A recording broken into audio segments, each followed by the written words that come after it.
નમસ્કાર, આપ જોઈ રહ્યા છો લખત ન્યૂઝ અપડેટ ચેનલ। તમામ સમાચાર અને અપડેટ મેળવવા માટે ચેનલને સબસ્ક્રાઇબ કરો અને બેલ આઇકન પર ક્લિક કરો જેથી તમામ સમાચાર અને અપડેટ તમને મળી રહે। લખતર તાલુકાના જુદા જુદા ગામડામાં રહેતા વિદ્યાર્થીઓ અને વિદ્યાર્થિનીઓ સ્કૂલમાં ઉપયોગી જુદી જુદી વસ્તુઓ લેવા લખતરમાં આવેલ પુસ્તક ભંડાર પર પહોંચ્યા। ધોરણ 3 થી ધોરણ 10માં આવેલ વિદ્યાર્થીનીઓએ પેન, નોટ, પેન્સિલ સહિતના અભ્યાસમાં ઉપયોગી એવી જુદી જુદી વસ્તુઓની ખરીદી કરી।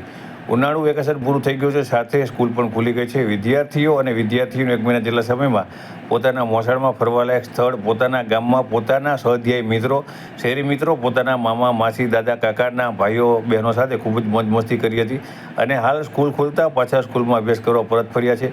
લખતર તાલુકાના અણિયાળી, ઓળક, કડુ, સાકર ગામના વિદ્યાર્થી અને વિદ્યાર્થીઓ મોટી સંખ્યાની અંદર લખતર ગામમાં આવેલ પાર્થ પુસ્તક ભંડારમાં પુસ્તક, પેન, નોટ, પેન્સિલ, રબર સહિતની અભ્યાસમાં ઉપયોગી જુદી વસ્તુઓ ખરીદવા પોતાના માતા પિતા અને પોતાના વાલીઓ સાથે પહોંચ્યા હતા।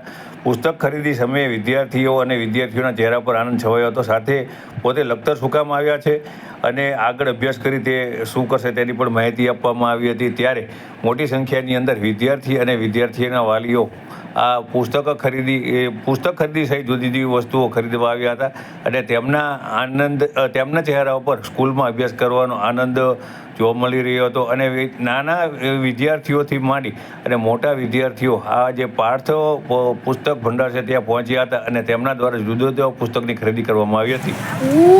મારું નામ જગદીશ ભેલાલભાઈ છે। હું સાકર ગામનો છું। મારી સ્કૂલ ચાલુ છે। હું લખતર ચોપડા લેવા આવ્યો છું। તું ક્યાં ધોરણમાં અભ્યાસ કરે છે? ચોથામાં। આ વર્ષે ચોથામાં આવ્યો? હા। ઓકે। પાંચમામાં આવ્યો? બરોબર। અત્યારે તમે લખતર શું કામ આવ્યા છો? ચોપડા લેવા। મારું નામ મર્તોલિયા મિત્તલબેન છે। હું ધોરણ 10નો અભ્યાસ કરું છું શ્રી ઓળખ માધ્યમિક હાઈસ્કૂલમાં। આજે હું ચોપડા લેવા આવી છું। તમારે ક્યાં ક્યાં વિષયની જરૂર પડે? અમારે 7 વિષય। તો આર્ટ્સમાં શું કે કોમર્સમાં શું? બેઝિક ગણિત। બીજગણિતની અંદર હા। મતલબ કોમર્સની અંદર અભ્યાસ કરે? હા। તો તું આગળ ભણીને શું બનવા માંગે? હું આગળ ભણીને મારા પપ્પાનું નામ રોશન કરવા માંગુ છું। ડન।